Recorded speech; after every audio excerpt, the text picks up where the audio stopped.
Hello everyone, कैसे हो आप सभी। आई होप आप सभी बहुत अच्छे होंगे।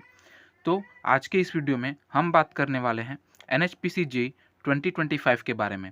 जैसा कि आप सभी को पता है कि आज यानी कि 26 अक्टूबर को NHPC जेईई का एडमिट कार्ड आउट हो चुका है और आप सभी ने जो है अपने एडमिट कार्ड को डाउनलोड कर लिया होगा और अपने सेंटर्स को चेक कर लिया होगा कि वो स्टेशन से कितने दूर हैं, हमें कैसे पहुंचना है एंड ये सब चीज़ें।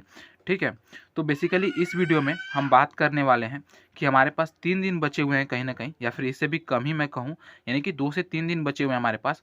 और इन 2 से 3 दिनों को जो है हम किस तरह से यूटिलाइज़ करें कि हमें जो है एक अच्छा आउटकम मिल सके। साथ ही साथ हम बात करेंगे कि क्या कुछ ऐसे टिप्स और एडवाइस हैं, ठीक है, जिनको मैं आपको बताने वाला हूं, जो आप एग्ज़ाम हॉल तक कैरी करके ले जाने वाले हो, जिनसे कि आपको जो है आपके एग्ज़ाम टाइम में कुछ हेल्प मिल सके। फिर इसके बाद हम लोग बात करेंगे कि क्या कुछ ऐसे डूज़ और डोंट्स हैं, मतलब कि क्या कुछ ऐसी चीज़ें हैं जो आपको करनी है और क्या कुछ ऐसी चीज़ें हैं जो आपको नहीं करनी है इन अगले 3 दिनों में।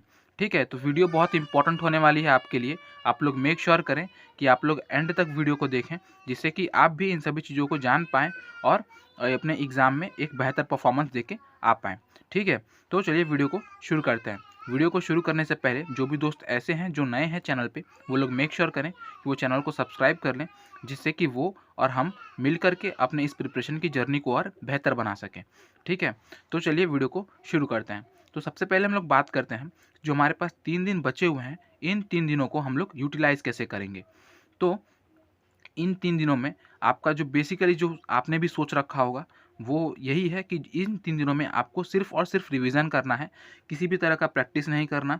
ठीक है? किसी भी तरह का प्रैक्टिस नहीं करना, किसी भी तरह का जो है क्वेश्चन नहीं सॉल्व करना और किसी भी तरह के यहाँ-वहाँ की चीज़ों में नहीं फँसना, क्विज़, मॉक टेस्ट एंड इन सब चीज़ों में। बिकॉज़ अब 3 दिन बचे हुए हैं और ये 3 दिन अल्टीमेटली आपके रिवीज़न में जाने चाहिए। और अब आपके दिमाग में आएगा कि भाई 3 दिन में हम लोग क्या-क्या रिवाइज़ कर लेंगे, है ना? क्योंकि इससे पहले आई होप कि आप सभी ने जो है रिवाइज़ किया होगा अच्छी तरीके से सब्जेक्ट्स को। बिकॉज़ जो भी दोस्त ऐसे हैं जो पहले से मुझसे जुड़े हुए हैं, उनको पता होगा कि हम जो है एनएचपीसी जेईई के लिए जो है मैं आपको टास्क दे रहा था और आप सभी ने जो है उसको बहुत अच्छे तरीके से फॉलो किया और जो है रिवीज़न किया होगा। तो इन 3 दिनों में आपको रिवीज़न करना है और इन रिवीज़न में आपको देखना क्या है, तो इसमें इसमें आपको फ़ॉर्मूलाज़, चार्ट्स, टेबल्स और जो भी इम्पोर्टेंट चीज़ें हैं, सिर्फ़ उनको देखनी है। ठीक है? किसी भी तरह का जो है मतलब थियरी लेके नहीं बैठना है। एकदम सिंपल एंड स्ट्रेट फॉरवर्ड रहना है। फ़ॉर्मूलाज़ देखने हैं, चार्ट्स देखने हैं, टेबल्स देखने हैं एंड आगे बढ़ना है।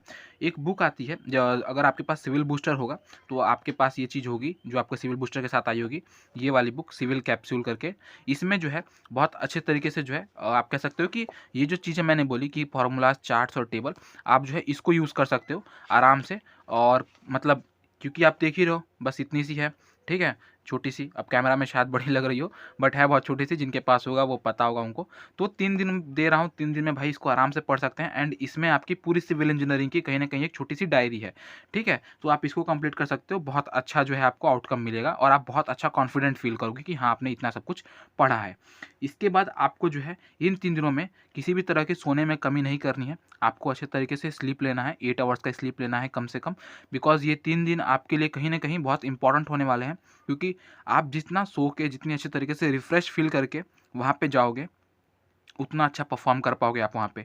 सो ये बहुत इंपॉर्टेंट है कि आप लोग जो है अच्छी तरीके से स्लीप लेके जाओ, ठीक है? उसके बाद इन 3 दिनों में आपको अच्छा खाना है, अच्छे तरीके से रहना है, किसी भी तरीके से जो है अपने आप को जो है अपनी तबीयत नहीं ख़राब करनी, क्योंकि एज़ यू ऑल नो कि अब ठंडी शुरू हो रही है, तो इस टाइम पे क्योंकि मौसम में चेंज आ रहा है काफ़ी, तो तबीयत ख़राब हो जाती है ना? तो इस चीज़ का आपको ध्यान देना है, आपको अच्छे तरीके से खुद को प्रोटेक्ट करके रखना है, क्योंकि आपको 3 दिन बाद मतलब टाइप ऑफ वॉर है आपके लिए, जिसमें आपको अपीयर होना है ना? तो इस चीज़ का आप लोग को ध्यान रखना है। अब बात करते हैं कुछ टिप्स एंड एडवाइसेज़ की, जो कि आपको कैरी करनी है एग्ज़ाम हॉल तक, ठीक है? तो सबसे पहली बात, तो आपको किसी भी तरह का एग्ज़ाम हॉल में जाके या फिर रास्ते में ओवरथिंक नहीं करना है। Overthink in the sense of, आपको ये नहीं सोचना कि मैंने ये सब्जेक्ट पढ़े हैं, ये सब्जेक्ट छोड़ दिए, है ना? आपको ये चीज़ नहीं सोचना कि मेरे कुछ सब्जेक्ट इनकम्प्लीट हैं या फिर मुझे वो सब्जेक्ट्स नहीं आते, वो हार्ड टॉपिक्स नहीं आते, है ना? मैं मॉक टेस्ट में कम मार्क्स लाता हूँ, ठीक है? ये सब चीज़ों के बारे में बिल्कुल नहीं सोचना, बिकॉज़ ये सब सोच के आपको किसी भी तरह का जो है बेनिफिट नहीं मिलने वाला। उल्टा आप और नर्वस ही हो जाओगे ठीक है, और नर्वस हो जाओगे और इससे आपकी परफॉर्मेंस पे बहुत बड़ा इम्पैक्ट पड़ेगा। सो इन सब चीज़ों के बारे में बिल्कुल नहीं सोचना। आपको बस एक चीज़ सोचना है कि आपने अपना बेस्ट किया है, आप जितना कर सकते थे आपने उसका 100% किया है, इवन 110% किया है। सो जो होगा वो अच्छा होगा एंड हम लोग जा रहे हैं अच्छी तरीके से एग्ज़ाम देंगे, ठीक है। इसके अलावा किसी भी तरह की फालतू चीज़ें दिमाग में नहीं लानी। इसके बाद दूसरा पॉइंट है कि गेट योर सेल्फ काम and focus in exam hall before the exam starts. अच्छा, अब क्या होता है ना कि हम लोग जब एग्जाम हॉल में जाते हैं तो ऑब्वियसली बात है सभी का सेंटर दूर होगा, तो सभी ट्रैवल करके जा रहे होंगे। तो आपको जो है एग्ज़ाम स्टार्ट होने से पहले अपने आप को खुद को शांत कर लेना है अच्छी तरीके से, ठीक है। जैसे कि आप सभी को पता है कि एग्ज़ाम हॉल में घुसने के बाद वो आपको करीब करीब आधा घंटा समय तो मिल ही जाता है ना। नहीं तो कम से कम 20 मिनट तो मिल ही जाता है दोस्त। तो उस टाइम को आपको अपने तरीके से अच्छे तरीके से हेड डाउन करके, ठीक है, हेड डाउन करके, जैसे मैं अपनी बात करूँ तो मैं तो हेड डाउन कर लेता हूँ और हेड डाउन करके बेहतर तरीके से जो है खुद को काम करो, अपने आप को फोकस करो, अपनी सारे सेंसरी ऑर्गन्स को कह सकते हो कि एकदम से फोकस करो कि अब एग्ज़ाम देने जाना है और अब एकदम शांत होके बढ़िया तरीके से क्वेश्चन करने हैं, ठीक है, किसी भी तरह की गलती नहीं होनी चाहिए। तो ये चीज़ आप करो, ठीक है, क्योंकि इससे काफ़ी अच्छी एफिशिएंसी बढ़ जाती है, क्योंकि मैंने खुद भी ऐसा करता था, ठीक है। इसके बाद अगला पॉइंट है कि आपको जो है एग्ज़ाम में कैरिड अवे नहीं होना है नर्वसनेस की वजह से। ज़्यादा नर्वसनेस की वजह से ऐसा ना हो कि आप क्वेश्चन हड़बड़ा-हड़बड़ में पढ़ रहे हो, ठीक है, समझ में नहीं आ रहा है एंड चीज़ें नहीं हो रही हैं। और जानते हैं क्या होता है हड़बड़ाहट में, नर्वसनेस में सबसे बड़ी गलती ये होती है कि हम अपना कॉमन सेंस ही भूल जाते हैं, ठीक है। हम छोटी-छोटी गलतियाँ करते हैं जो कि कॉमन सेंस है, जो कि कॉमनली नहीं होनी चाहिए हमसे, ठीक है, वो चीज़ें हो जाती हैं। तो इस चीज़ पे ध्यान देना है कि आप अपने कॉमन सेंस को अच्छे तरीके से यूज़ करें और नर्वसनेस में ना जाएँ, ठीक है। नर्वसनेस में आप कब जाओगे? जब आप फालतू का चीज़ें सोचोगे। तो आपको सोचना ही नहीं है तो आप जाओगे ही नहीं, ठीक है। आपको 3 घंटे मिलेंगे एग्ज़ाम में एंड आपको 3 घंटे अच्छे तरीके से यूटिलाइज़ करने हैं, ठीक है। 3 घंटे हैं, आपको समय बचा के कोई फ़ायदा नहीं होने वाला। अगर आप 3 घंटे के 3 घंटे यूज़ करते हो तो भी आपको वही चीज़ें मिलेंगी और अगर आप 2 घंटे में कर लेते हो तो भी वही चीज़ें मिलेंगी। सो बेहतर है कि आप 3 घंटे यूज़ करो और जो भी क्वेश्चन्स हैं, ठीक है, उनको अच्छे तरीके से रीड करो, ऑप्शंस को अच्छे तरीके से रीड करो और केयरफुली चूज़ करो कि हाँ, कौन-सा ऑप्शन सही होगा। क्योंकि आप सभी को पता होगा कि एनएचपीसी जेईई में स्टेटमेंट बेस्ड क्वेश्चन अच्छे खासे आते हैं। सो आपको अच्छे तरीके से देखना है कि हाँ, कौन-सा रीज़न है, कौन-सा असर्शन है, कौन-सा क्या है एंड क्या है, कौन-सा स्टेटमेंट सही, कौन-सा गलत एंड ऑल थिंग, ठीक है। जो भी मतलब छोटे-छोटे वर्ड्स होते हैं जैसे कि कौन-सा स्टेटमेंट सही नहीं है, ठीक है, नॉट हो गया या फिर इस तरह के करके जो चीज़ें आती हैं, इन पे अच्छे तरीके से ध्यान देना है, रीड केयरफुली करना है, ठीक है। तो इस बात को ध्यान में रखें। उसके बाद आप भरपूर पानी पी के जाएँ, ठीक है। खुद जो है सेंटर पे जाने से पहले अगर आप ले जा सकते हो तो ठीक है, नहीं भी ले जाओगे तो वहाँ पे ऑलरेडी व्यवस्था होता है, ठीक है।